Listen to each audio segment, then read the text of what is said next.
శ్రీ గురుభ్యో నమః. అర్జునుడు పరమాత్మ చెప్పినటువంటి సామ్యస్థితి కుదరని పరిస్థితి అనే సందేహాన్ని లేవనెత్తాడు. యోయం యోగస్త్వయా ప్రోక్తః సామ్యేన మధుసూదన ఏతస్యాహం న పశ్యామి చంచలత్వాత్ స్థితిం స్థిరాం చంచలం హి మనః కృష్ణ ప్రమాథి బలవత్ దృఢం తస్యాహం నిగ్రహం మన్యే వాయోరివ సుదుష్కరం అనే 2 శ్లోకాలలో మనస్సు చంచలమైనటువంటిది. ఈ చంచలమైనటువంటి మనస్సులో మంచి నిర్ణయాలు ఒక క్షణం పాటు కలిగినట్లు స్థిరంగా ఉండటం లేదు, కలిగి వెంటనే మారిపోతున్నాయి. ఈ మనస్సును నిగ్రహించుకోవటం కూడా సాధ్యం కావటం లేదు. గాలి చేతికి అందనట్లుగా ఈ మనస్సు నిగ్రహానికి అందటం లేదు. ఇటువంటి నిగ్రహానికి అందని బలవంతమైనటువంటి దృఢమైనటువంటి మనస్సులో ఒక నిర్ణయాన్ని స్థిరంగా ఉంచటం సామాన్యులకు కూడా సాధ్యం కావటం లేదు, ఇతరులకు అసలే లేదు. ఉత్తమ యోగులు కూడా చాలా ఇబ్బందులు పడుతున్నారు. ఇటువంటి స్థితిలో మనస్సు నిలవటానికి, మనస్సు నిగ్రహించుకోవటానికి ఏమైనా ఉపాయం ఉంటే చెప్పరాదా అనే అర్థం వచ్చేటట్లుగా పరమాత్మకు తన సందేహాన్ని, అట్లాగే పరమాత్మకు తన ప్రార్థనను రెండిటినీ వినిపించాడు అర్జునుడు. పరమాత్మ అర్జునుడు చెప్పినటువంటి విషయాన్ని ఒప్పుకున్నాడు. ఒప్పుకోవటం జాగ్రత్తగా ఒప్పుకున్నాడు. ఏమని ఒప్పుకున్నాడు? భగవాన్ ఉవాచ అసంశయం మహాబాహో మనో దుర్నిగ్రహం చలం. ఓ మహాబాహో, నువ్వు చెప్పింది నిజమైన విషయం. ఓ అర్జునుడా, నువ్వు చెప్పింది పూర్తి నిజమైన విషయం. మనో దుర్నిగ్రహం, మనస్సు సులభంగా నిగ్రహానికి రాదు. మనస్సును అదుపు చేసుకోవటం అనేది సులభమైన పని కాదు. చాలా కష్టపడితే కానీ అది కుదరదు. ఎంత కష్టపడాలి అంటే చాలా కష్టపడాలి. ఎందుకంటే అది చలం, నిరంతరం కదిలిపోవటమే స్వభావంగా ఉండేటువంటి మనస్సును నియంత్రించుకోవటం అనేది చాలా కష్టం. నువ్వు చెప్పిన కష్టమైతే ఉంది, మరైతే ఉపాయమే లేదా అంటే తప్పకుండా ఉంది. ఏమిటా ఉపాయం అంటే అభ్యాసేనతు కౌంతేయ వైరాగ్యేణ చ గృహ్యతే అని. అభ్యాసం చేసుకోవాలి, ప్రయత్నం చేసుకోవాలి. ఆ ప్రయత్నం మళ్ళీ చేసుకుంటూనే ఉండాలి. అదేవిధంగా వైరాగ్యాన్ని కూడా బలపరుచుకోవాలి. వైరాగ్యం పొందాలి, అభ్యాసం చేసుకుంటూ ఉండాలి.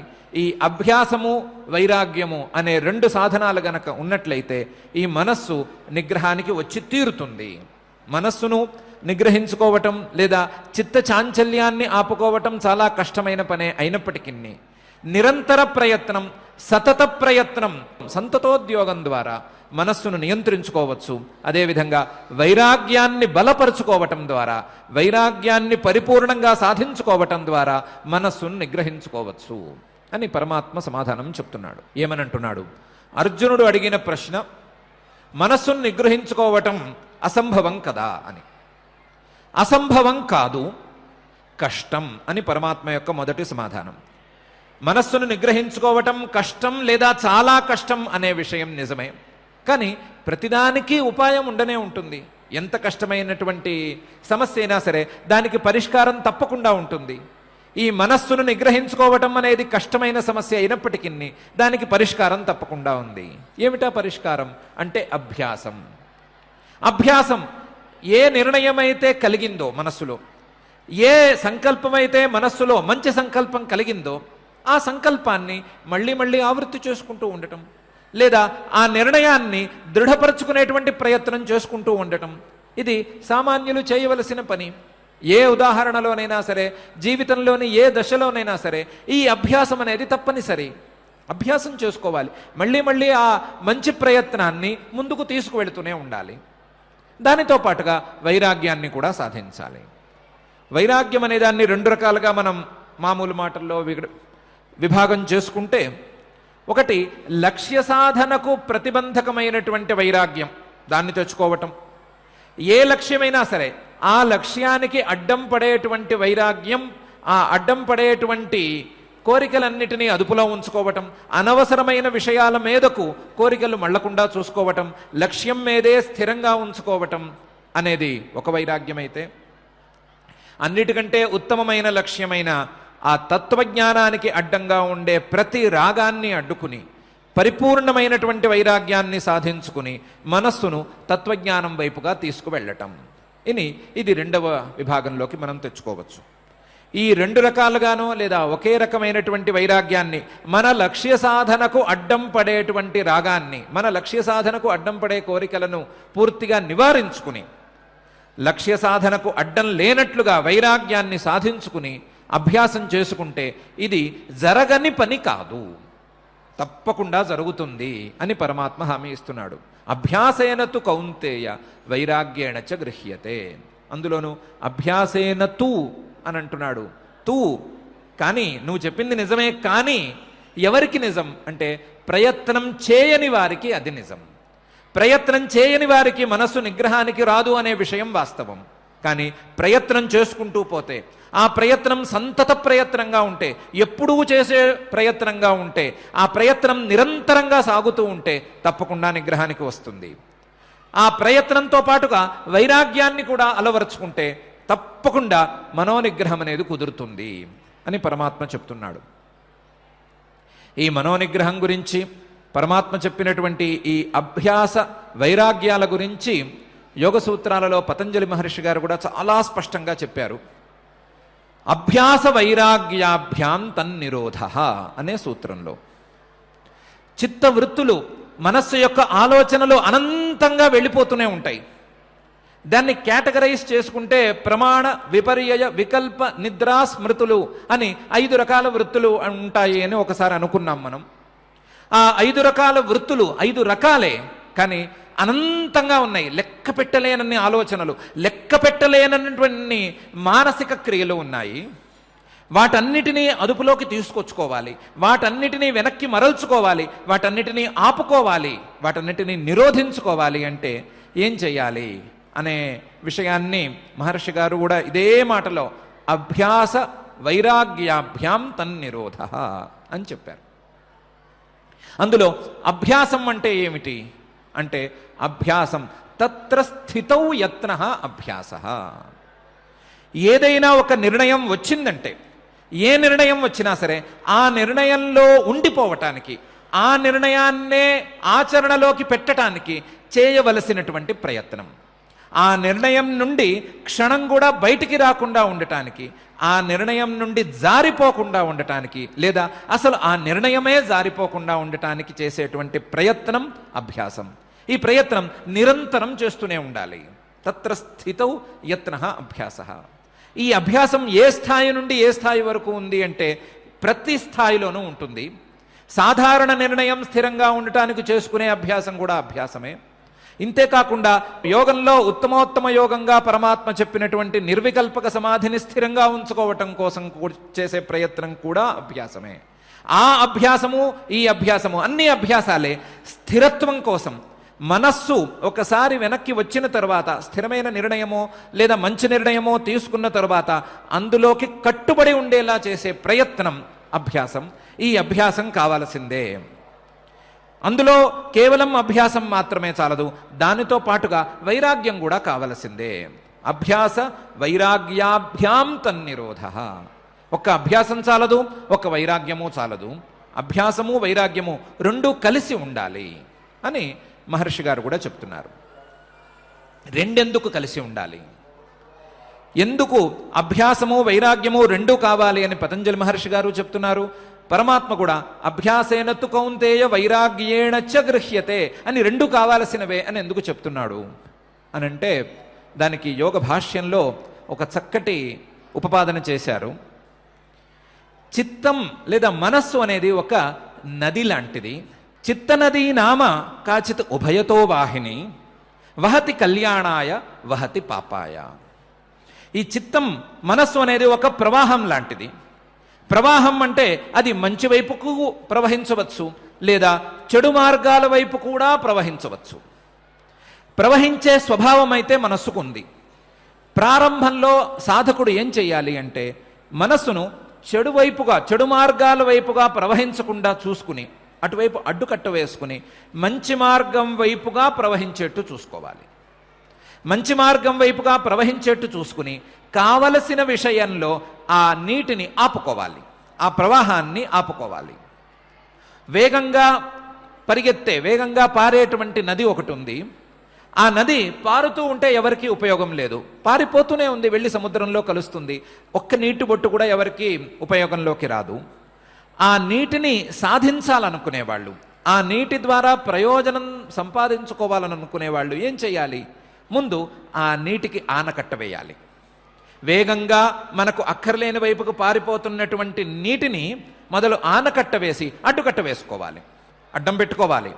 అడ్డం పెట్టుకున్న తర్వాత ఒట్టి అడ్డం పెట్టుకుంటే చాలదు, ఆ నీటికే అడ్డం పెట్టుకుని నిలిచిన నీటికే ఒక చిన్న దారి ఏర్పరుచుకుని ఒక కాలవ తవ్వుకుని మనకు కావలసిన వైపుగా నీటిని తీసుకెళ్ళాలి. మనకు కావలసిన వైపు నీటిని తీసుకువెళ్ళిన తర్వాత మనకు కావలసినటువంటి పొలంలోకి నీరు తెచ్చుకున్న తర్వాత ఆ నీటిని ఆపుకునే ప్రయత్నం కూడా చేయాలి. మన డెస్టినేషన్లో లేదా మనకు ఎక్కడి వరకు నీరు పారాలి అని అనుకున్నామో అక్కడ నీరు ఆగిపోవాలి. ఆ తర్వాత కూడా పారిపోతూ ఉంటే ప్రయోజనం ఏమీ లేదు.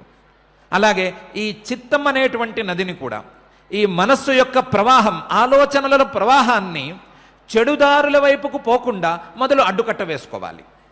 ఆ అడ్డుకట్ట వేసుకోవటమే వైరాగ్యం. మనస్సును అనవసరమైన విషయాల మీదకు వెళ్ళనివ్వకుండా, అనవసరమైన కోరికలను మనస్సు ద్వారా కోరుకోనివ్వకుండా అడ్డుకట్ట వేసుకునే ప్రయత్నమే వైరాగ్యం. అడ్డుకట్ట ఆనకట్ట పడిన తర్వాత ఈ మనస్సు యొక్క ఆలోచనలను మంచి మార్గం వైపుగా తీసుకువెళ్ళే ప్రయత్నమే అభ్యాసం. ఈ అభ్యాసాన్ని మంచి వైపుగా తీసుకువెళ్ళి వెళ్ళి వెళ్ళి ఏదో ఒక దశలో మనకు కావలసినటువంటి అంతిమం చివరి ఫలితం దగ్గర, తత్వజ్ఞానం దగ్గర ఆ మంచినీటి ప్రవాహాన్ని, మంచి మార్గ ప్రవాహాన్ని ఆపుకోవాలి. ఆ ఆపుకోవటమే చిత్తవృత్తి నిరోధం. ఆ చిత్తవృత్తి నిరోధానికి ఇటు అభ్యాసము, అటువైపు వైరాగ్యము, ఈ రెండూ కూడా ఉపకరిస్తాయి. ఈ రెండిట్లో ఏది లేకపోయినా సరే మనకు మనస్సు వల్ల లాభం కలగదు. ఆనకట్ట లేకపోయినా, ఆనకట్టకు ఏదో ఒక తూము ఉండి ఆ తూము ద్వారా కాలవ లేకపోయినా నీటి ద్వారా మనకు లాభం అందదు. ఆ నీరు ఎక్కడో ఒక పొలంలో ఆగకపోయినా సరే ఆ నీటి ద్వారా లాభం అందదు. అలాగే మనస్సు యొక్క ఆలోచనలకు అడ్డం పెట్టుకునేట్లుగా వైరాగ్యాన్ని వాడుకోవాలి. ఆ ఆలోచనలను సవ్యమైన దిశలో మరలించేటట్లుగా, సవ్యమైన దిశలో ఆ ఆలోచనలు సాగేటట్లుగా ప్రయత్నం, అభ్యాసం చేసుకోవాలి అని యోగ భాష్యంలో మహర్షి గారు తెలియజేస్తున్నారు.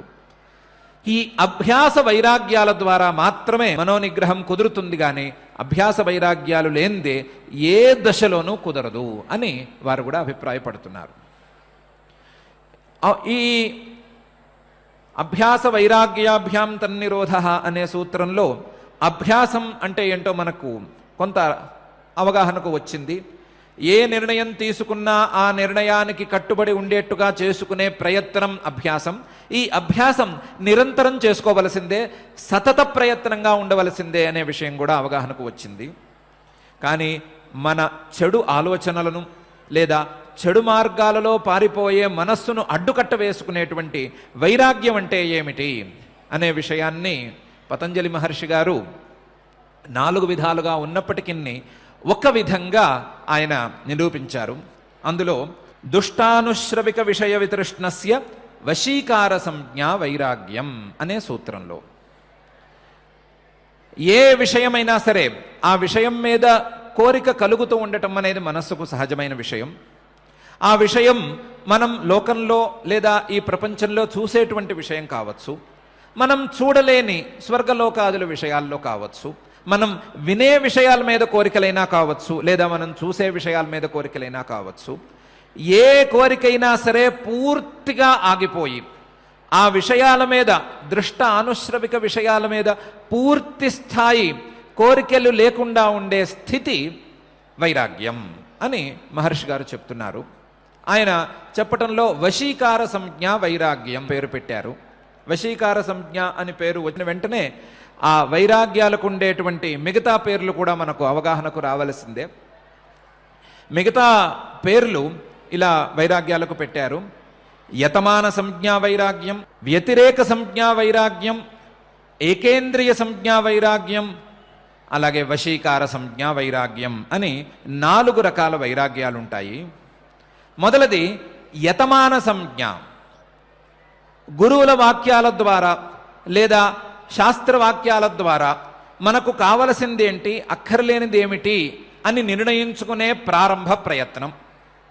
మనకు కావలసింది అక్కర్లేనిది అనే విభాగం చేసుకుంటూ, ఈ విభాగానికి గురువుల వాక్యాలను శాస్త్రవాక్యాలను వాడుకుంటూ, వాటి ద్వారా మనకు కావలసింది ఏమిటి అని నిర్ణయించుకుని, అక్కర్లేనివి మనకు అక్కరలేదు, మన లక్ష్య సాధనకు కావచ్చు లేదా మానవ జీవితానికి కావచ్చు, ఇది అక్కరలేదు అని నిర్ణయించుకునే ప్రయత్నం, నిర్ణయించే ప్రయత్నం, అలాగే నిర్ణయం, వాటి కోసం చేసేటువంటి ప్రయత్నం, ఇవన్నీ కలిపి మొదటి యతమాన సంజ్ఞ అనే సంజ్ఞ కిందకు వస్తాయి. రెండవది, ఈ యతమానం వచ్చిన తర్వాత, ఈ ప్రయత్నం కొంచెం ముందుకు వెళ్ళిన తర్వాత, ఆ ప్రయత్నం సఫలం అవుతూ ఉండగా ఎంతవరకు మన ప్రయత్నం సఫలమైంది, మనలో ఉండేటువంటి దోషాలు, మనలో ఉండేటువంటి అనవసరమైన కోరికలు ఎంత మేరకు పోయినాయి, ఇంకా ఎంత మేరకు మిగిలినాయి, ఎంత మేరకు ఇంకా మనం ప్రయత్నం చేసుకోవలసి ఉంది, ఇంకా ప్రయత్నం ఎంత వెళ్ళాలి, ఎంత ప్రయత్నం చేసుకోవాలి అని ఆలోచించుకుంటూ ఆ ప్రయత్నాన్ని ముందుకు తీసుకువెళ్ళేటువంటి వైరాగ్యం లేదా ఆ ముందుకు తీసుకువెళ్ళే ప్రయత్నం, రెండవ ప్రయత్నం వ్యతిరేక ప్రయత్నం లేదా వ్యతిరేక సంజ్ఞ వైరాగ్యం.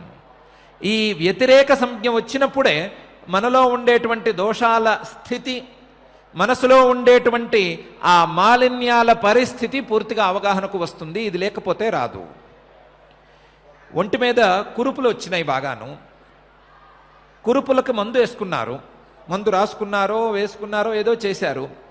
ఆ కురుపులు వచ్చినవాడు కానీ లేదా వైద్యుడు కానీ ప్రతిరోజు కురుపుల్ని పరీక్షించుకుంటారా, పరీక్షించుకోరా? ఎన్ని నిన్నటికి ఉన్నాయి, ఎన్ని ఈరోజు పోయినాయి, ఇంకా పోవలసినవి ఎన్ని ఉన్నాయి, ఎన్ని లావుగా ఉన్నాయి, ఎన్ని చీము కారుతున్నాయి, ఎన్ని రక్తం కారుతున్నాయి అని పరీక్షించుకుంటారు కదా.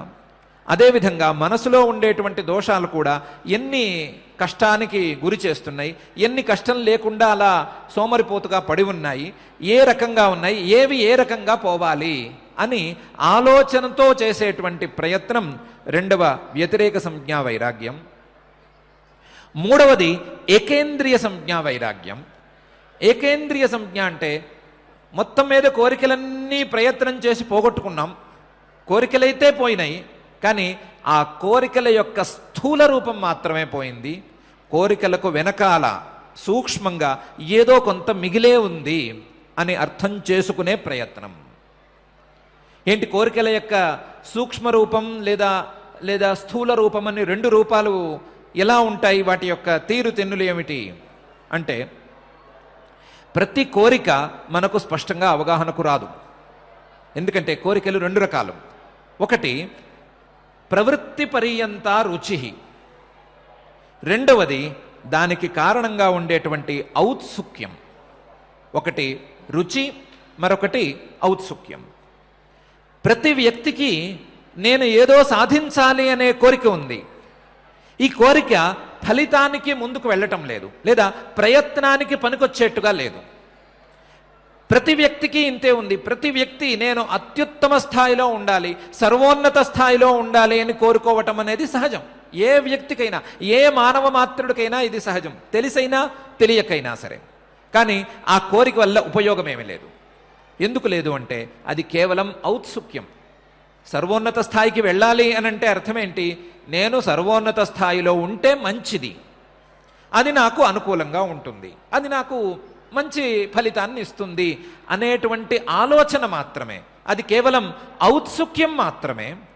ఈ ఔత్సుక్యం వలన పెద్దగా ఉపయోగం కనిపించదు, ఇది సూక్ష్మంగా ఉంటుంది.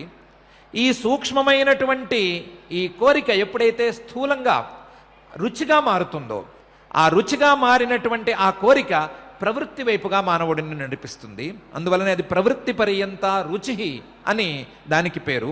రుచి ఔత్సుక్యం లేదా తృష్ణ ఔత్సుక్యం. రుచికి తృష్ణకు ఇంతే తేడా. రుచి అంటేనేమో ఏదో ఒక విషయం మీద చేసుకునేటువంటి కోరిక, ఉంచుకునేటువంటి లేదా పెంచుకునేటువంటి కోరిక. తృష్ణ అంటే అనవసరమైన విషయాల మీద పెంచుకునేటువంటి వ్యామోహ రూపమైనటువంటి కోరిక. తృష్ణకు రుచికి పెద్ద తేడా ఏమీ లేదు. ఈ చిన్న తేడా అయితే ఉంది. ఈ రెండిటికి మాత్రం వెనకాల ఉండేది ఔత్సుక్యం. ఈ ఔత్సుక్యం, ఈ రుచి, ఈ రెండు పోయినప్పుడే, మనసులో పూర్తిగా తొలగిపోయినప్పుడే మానవుడికి పరిపూర్ణమైన వైరాగ్యం సిద్ధించినట్లే తప్ప కేవలం తృష్ణ, రుచి ఇవి పోయి ఔత్సుక్యం మనసులోనే ఉంటే పరిపూర్ణమైన వైరాగ్యం సిద్ధించినట్లు కాదు. కానీ ప్రాథమిక స్థాయిలో కష్టాలకు గురి చేసేటువంటి తృష్ణ అనే కోరిక పోయినందువలన ఎంతో కొంత శాంతి లేదా ఉపశమనం అయితే లభిస్తుంది. అటువంటి స్థితిని తృష్ణ లేదా రుచి ఈ రెండు పోయి ఔత్సుక్యం మాత్రం అలాగే ఉండేటువంటి స్థితిని ఏకేంద్రియ సంజ్ఞా వైరాగ్యం అని పిలవాలి. ఇటు తృష్ణలన్నీ పోయి ఏ విషయం మీద ఏ రకమైనటువంటి కోరిక లేని పరిస్థితి వస్తే, ఔత్సుక్యం కూడా పూర్తిగా నామమాత్ర స్థితికి వచ్చేస్తే, కేవలం అది ఉందా లేదా అన్నట్లు ఉంటే, ఏమాత్రం దాని వలన కష్టం కలగని పరిస్థితి వస్తే, ఏదో లేశమాత్రంగా ఒకవేళ ఉన్నా, అలాంటి ఔత్సుక్యం కొద్దిగా మనసులో దాగి ఉన్నా సరే అది పెరగదు, పెద్దది అవ్వదు అనేటువంటి నమ్మకం వస్తే, అట్లాంటి స్థితిని, మనసులో ఉండేటువంటి కోరికలన్నీ పోయి ఏ రకంగానూ కొత్త కోరిక పెరిగి పెద్దదవ్వదు అనేటువంటి స్థితే వస్తే దాని పేరు వశీకార సంజ్ఞా వైరాగ్యం. ఈ వశీకార సంజ్ఞా వైరాగ్యం వస్తే కానీ, ఈ రకమైనటువంటి వైరాగ్యం మనసులో అమరితే కానీ ఏ రకంగానూ మనసు యొక్క ఆలోచనలకు అడ్డుకట్ట వేయటం అసంభవం. అయితే ఇది కేవలం ఒక తత్వజ్ఞానానికి సంబంధించిన వైరాగ్యం మాత్రమే కాకుండా ఇతర లక్ష్య సాధనల అన్నిటికీ కూడా ఉపయోగించేటువంటి వైరాగ్యం. కేవలం తత్వజ్ఞానానికి సంబంధించిన వ్యవహారం కాదు. ఏ లక్ష్యాన్ని సాధించుకోవాలన్నా సరే ఇతర విషయాల మీద ఆసక్తిని తగ్గించుకుని తీరవలసిందే. ఇతర విషయాల మీద ఉండేటువంటి ఔత్సుక్యాన్ని కానీ, ఇతర విషయాల మీద ఉండేటువంటి తృష్ణను గాను తగ్గించుకుని పూర్తిగా మనకు కావలసినటువంటి లక్ష్య సాధనం మీద మనస్సును కేంద్రీకరించవలసిందే. ఇది అన్నిటికీ సమానమైనటువంటి వ్యవహారం. ఇలా కాకుండా తత్వజ్ఞానానికి మాత్రమే సంబంధించిన వైరాగ్యం గురించి ప్రత్యేకించి ప్రస్తావన మహర్షి గారు చేశారు. తత్పరం పురుషఖ్యాతేర్ గుణవైతృష్యం అని. ఈ వైరాగ్యం ఇంకా బలపడిపోయిన తర్వాత, మనసులో ఔత్సుక్యపు లేశాలు కూడా లేకుండా పోయిన తర్వాత, ఏ రకంగానూ కోరికటే అవకాశమే లేని మంచి స్థితి ఏర్పడిన తరువాత ఆ మనసులో ఉండేటువంటి వైరాగ్యం పరిపూర్ణమైన వైరాగ్యం, లేదా ఇది పరమ వైరాగ్యం అని అనాలి. ఇటువంటి పరమ వైరాగ్యం వచ్చేంత వరకు ప్రయత్నం చేసుకుని తీరాలి. ఎంత పరమ వైరాగ్యం అంటే గుణవైతృష్ణం. ఏ రకంగానూ ఏ గుణాల మీద, ఏ గుణాల యొక్క ప్రవృత్తుల మీద ఏమాత్రం సంబంధం లేని పరిస్థితి తెచ్చుకోవాలి. పరమాత్మ ఇంతకు ముందు ఒకసారి గుణేషు వర్తంతే ఇతి మత్వా నసజ్జతే తత్వవిత్తు మహాబాహో గుణకర్మ విభాగయో గుణేషు వర్తంతే ఇతి మత్వా నసజ్జతే అని పరమాత్మ కూడా ఒకసారి చెప్పాడు. ఏ రకమైనటువంటి క్రియ జరుగుతున్నా, అది లోపల కావచ్చు, బయట కావచ్చు, అది కేవలం సత్వము, రజస్సు, తమస్సు అనేటువంటి 3 గుణాల యొక్క కలయిక వలన వచ్చేటువంటి క్రియ మాత్రమే. అది గుణాల అమరిక తప్ప, గుణాల యొక్క ఒక ప్రవృత్తే తప్ప నాకు ఆత్మస్వరూపానికి సంబంధం దానితో లేదు. ఏ రకమైన క్రియ కలిగినా, ఆ గుణాల్లో సత్వరజస్తమో గుణాల్లో ఏ రకమైన క్రియ కలిగినా సరే ఆ గుణంతో నాకు సంబంధం లేదు, ఆ గుణాల వలన, ఆ క్రియల వలన నాకు ప్రయోజనం అక్కరలేదు అని పూర్తిగా మనసులోంచి ఏ కోరికను లేకుండా తుడిచిపెట్టుకోవటం అనేది ఉత్తమోత్తమమైనటువంటి వైరాగ్యం. ఆ వైరాగ్యానికి పరవైరాగ్యం లేదా పరమ వైరాగ్యం అని పేరు. ఆ పరమ వైరాగ్యం వచ్చేంత వరకు మానవుడు ప్రయత్నం చేసుకుంటూనే ఉండాలి. అంతవరకు సాధారణ లక్ష్య సాధనకు వశీకార సంజ్ఞ అనే వైరాగ్యాన్ని సాధించుకోవాలి. ఆ వశీకార సంజ్ఞ రావాలి అనంటే అంతకుముందు ఏకేంద్రియ సంజ్ఞా వైరాగ్యాన్ని సాధించుకోవాలి. ఏకేంద్రియ సంజ్ఞ వైరాగ్యం రావాలి అంటే వ్యతిరేక సంజ్ఞా వైరాగ్యం రావాలి. వ్యతిరేక సంజ్ఞా వైరాగ్యం రావాలి అంటే యతమాన సంజ్ఞా వైరాగ్యం రావాలి. అంటే ప్రయత్నం ప్రారంభం చేసుకోవాలి. ప్రయత్నం ప్రారంభం చేసుకోవాలి. చేసుకున్న ప్రయత్నం ఎంతవరకు వస్తోంది అని పరీక్షించుకుంటూ ఉండాలి. ఆ పరీక్షించుకున్న తరువాత ప్రయత్నం సఫలం అవుతోందా లేదా అని చూసుకుంటూ ఉండాలి. సఫలమైన తరువాత ఆ ప్రయత్నం ద్వారా మన కోరికలకు అడ్డుకట్ట వేసే స్థితి వచ్చిందా లేదా అని నిర్ణయించుకోవాలి అని 4 దశలు. ఆ దశలన్నీ దాటిపోయిన తర్వాత ఏ కోరికకు ఆ కోరికకు మూల రూపం లేదా ఆ కోరికకు సూక్ష్మ రూపం కూడా లేని స్థాయిలో పూర్తిగా బయటకు వెళ్ళిపోవాలి, పూర్తిగా శుభ్రపడిపోవాలి. ఏ గింజ ఇక్కడ మిగలకూడదు, ఈ భూమిలో ఏ గింజ మిగలకూడదు అనేంతవరకు చేసేటువంటి ప్రయత్నాన్ని పరమ వైరాగ్యంగా మహర్షి గారు అభివర్ణించారు. ఈ 4-5 రకాల వైరాగ్యాలను దృష్టిలో ఉంచుకుని పరమాత్మ అభ్యాసేనతు కౌంతేయ వైరాగ్యేణ చ గృహ్యతే అని చెప్పాడు. వైరాగ్యాన్ని ఎన్ని రకాలుగా ఉంచుకోండి, పరమ వైరాగ్యం అపరమ వైరాగ్యం అని పెట్టుకోండి, లేదా 4+1 5 రకాలుగానైనా చూసుకోండి. ఎన్ని రకాలుగా చూసుకున్నా అభ్యాసంతో పాటుగా ఈ వైరాగ్యాన్ని జోడించుకోవలసిందే, జోడించుకుని ప్రయత్నం చేసుకోవలసిందే. ప్రయత్నం చేసుకుంటే మనోనిగ్రహం అనేది కుదురుతుంది, తప్పకుండా కుదురుతుంది. ఇది అసంభవం కాదు, కానీ కష్టం. ఎంతవరకు కష్టం అంటే ప్రయత్నం ప్రారంభం చేసుకునేంత వరకు కష్టం. ప్రయత్నం ప్రారంభం చేస్తూ ఉంటే క్రమక్రమంగా సంతత ప్రయత్నం ద్వారా దీన్ని సాధించుకోవచ్చు అని పరమాత్మ ప్రత్యక్షమైనటువంటి ఉపదేశాన్ని చేస్తున్నాడు. అసంశయం మహాబాహో మనో దుర్నిగ్రహం చలం అభ్యాసేనతు కౌంతేయ వైరాగ్యేణ చ గృహ్యతే అని. ఇంతేకాదు అసంయతాత్మనా యోగ దుష్ప్రాప ఇతి మే మతి వశ్యాత్మనా తు యతత శక్యో వాప్తుముపాయత అని కూడా పరమాత్మ అంటున్నాడు. అసంయతాత్మన ప్రయత్నం చేసుకుని ప్రయత్నం ద్వారా మనస్సును నిగ్రహించుకోవటానికి ముందుకు సాగేటువంటి సాధకుడు ఒకవైపు, అలా కాకుండా ప్రయత్నమే చేయకుండా బద్ధకంగానో మరొక రకంగానో ఉంటూ ఏ రకంగానూ ముందుకు వెళ్లకుండా ఉండేటువంటి సాధకుడు మరొక ఎత్తు. అటువంటి సాధకుడు మనస్సు అయితే మాత్రం నిగ్రహానికి రాదు. అసంయతాత్మన యోగ దుష్ప్రాప. ఇటువంటి ఇంద్రియాలనో లేదా మనస్సునో నిగ్రహించుకోలేని, ఆ నిగ్రహం కోసం ప్రయత్నం చేసుకోలేని వాడికి యోగం కూడా అబ్బదు. ప్రయత్నం చేయని వాడికి ఇంద్రియ నిగ్రహం లేదా మనోనిగ్రహం అవ్వదు. మనోనిగ్రహం లేని వాడికి నేను చెప్పిన యోగం కూడా దుష్ప్రాప. ఇంకా చెప్పాలంటే ఇది అసంభవం. యోగాభ్యాసమో లేదా మనోనిగ్రహమో లేకుండా యోగం రాదు, అది రావడానికి వీలే లేదు. దుష్ప్రాప ఇతి మే మతి. నువ్వు చెప్పిన దాంట్లో నాకు సమ్మతి ఉంది. ఏమని?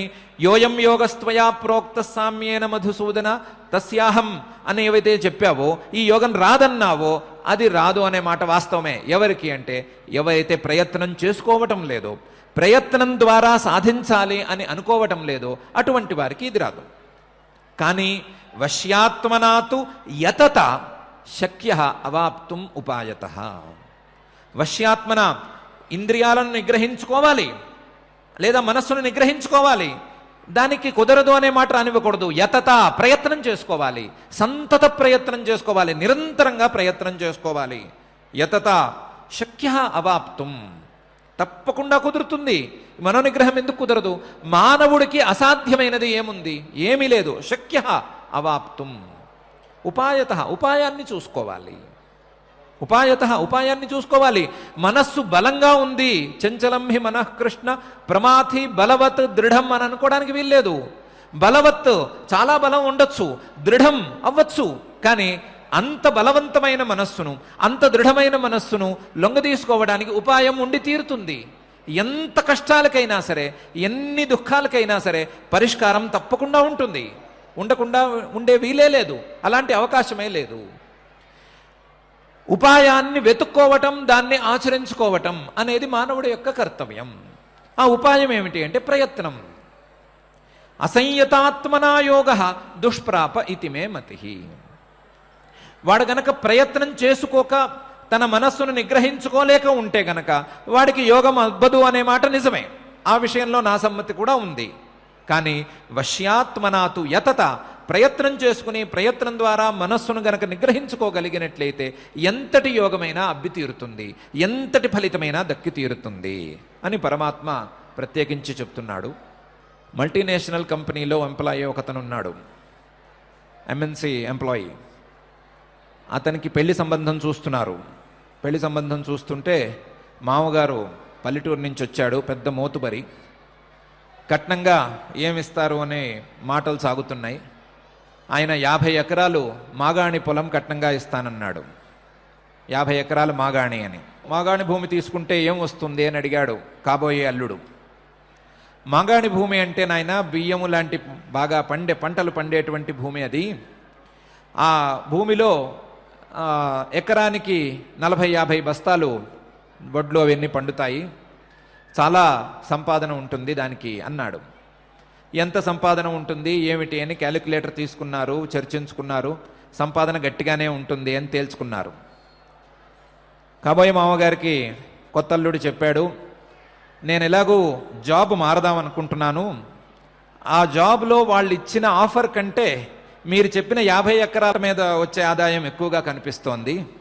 అందుకని నేను ఒకవేళ జాబ్ అసలు చేయకుండా మానేసి ఈ 50 ఎకరాలని తీసుకుని దీని మీద వచ్చే ఆదాయాన్ని తింటే మీకేమన్నా అభ్యంతరమా? మామగారు ఏం అభ్యంతరం ఏం లేదు అన్నాడు. ఏం అభ్యంతరం లేదు, నువ్వు హాయిగా కాలు మీద కాలు వేసుకుంటే హాయిగా పంటకి ఖచ్చితంగా ఇంత వస్తుంది అని చెప్పాడు. పెళ్ళి ధూమ్ధామ్గా జరిగింది. అల్లుడు పల్లెటూరుకి మారిపోయాడు. పల్లెటూరు పంచకట్టు కూడా కట్టాడు, లాల్చీ వేసుకున్నాడు, కండువా వేసుకున్నాడు, పడకుర్చీలో పడుకున్నాడు, కాలు మీద కాలేసుకున్నాడు, ఎదురు చూస్తున్నాడు. ఎందుకు? 6 నెలలు అయిన తర్వాత ఆదాయం రావాలి అని. 6 నెలలైంది, 8 నెలలైంది, ఆదాయం లేదు, ఏమీ లేదు. మామగారిని పిలిపించాడు. మీరు నన్ను మోసం చేశారు. నేను ఉద్యోగం చేస్తున్నంతకాలం ఇలాగే కొంచెం స్ట్రైట్గా కూర్చుని కాలు మీద కాలేసుకున్నా సరే, రోజుకి 1-2 గంటలు పనిచేసినా సరే నాకు నెల తిరిగేటప్పటికి జీతం పడిపోయేది.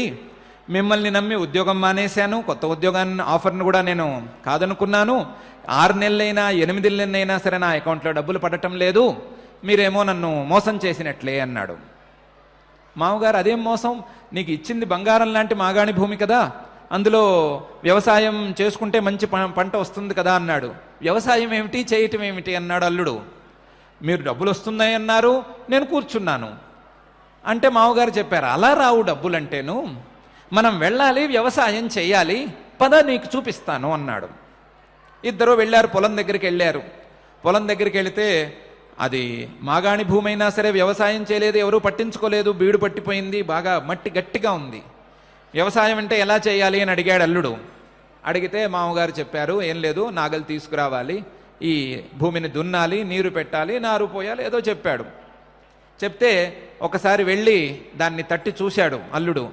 ఇవేమండి, ఆస్ట్రేలియన్ క్రికెట్ పిచ్చెస్ అల్లే ఉన్నాయి, గట్టిగా ఉంది భూమి ఇది, ఈ భూమిని దున్నటం ఏమిటి, ఈ భూమిలో ఒక విత్తనం వేస్తే అది మొలకెత్తటం ఏమిటి, అయ్యే పనే, ఇదేం జరిగే పని కాదు, మీరు నన్ను మోసం చేశారు, దీని మీద కావాలంటే ఊళ్ళో పిల్లలు క్రికెట్ ఆడుకోవచ్చే తప్ప ఇదేం పనికొచ్చేది కాదు అన్నాడు. అంటే మామగారు, అలా కాదు నాయన, ప్రయత్నాన్ని ప్రారంభించుకోవాలి. ఎంత గట్టిగా ఉన్నా సరే, మట్టి ఎంత గట్టిగా ఉన్నా సరే నాగలు తీసుకొచ్చుకోవాలి, నాగలో ట్రాక్టరో ఏదో తీసుకొచ్చుకోవాలి, తీసుకొచ్చుకుని ప్రయత్నం ప్రారంభించుకోవాలి. ప్రయత్నం ప్రారంభించి ఇంత గట్టిగా ఉండేటువంటి మట్టిని మొదలు వదులు చేసుకోవాలి. వదులు చేసుకుని ఇందులో ఉండే కలుపు మొక్కలు, అక్కర్లేని పదార్థాలన్నీ తీసి బయటికి పారేయాలి. పారేసి నీరు పట్టుకోవాలి, పట్టుకుని దాంట్లో విత్తనాలు చల్లుకోవాలి. ప్రయత్నం చేస్తే ఈరోజు గట్టిగా ఏమాత్రం మనకు అందుబాటులో లేదు, లేదా మనమేమీ ఈ మట్టిని ఇటు చేయలేము, దీంతో ఏమీ సాధించలేము అనుకునేటువంటి భూమి కూడా నీకు బంగారు పంటను ఇస్తుంది, ఎంత పంటనైనా ఇస్తుంది. నువ్వు ప్రయత్నం చేసుకోవాలి. ప్రయత్నం ఎక్కడ చేయాలి అంటే కేవలం దీన్ని దున్నటం వీటి మీదే ప్రయత్నం కాదు. నువ్వు రోజు అక్కడ పడకుర్చీలో కూర్చుని కాళ్ళ మీద కాళ్ళు వేసుకుని ఏదో మీటలు నొక్కుతూ వాళ్ళకి వీళ్ళకి మెయిల్స్ పంపిస్తున్నావు కదా, ఆ మెయిల్స్ పంపించడం ఆపేసేయాలి. అక్కర్లేని వాళ్ళతో చాటింగ్లు అవన్నీ ఆపేసుకోవాలి.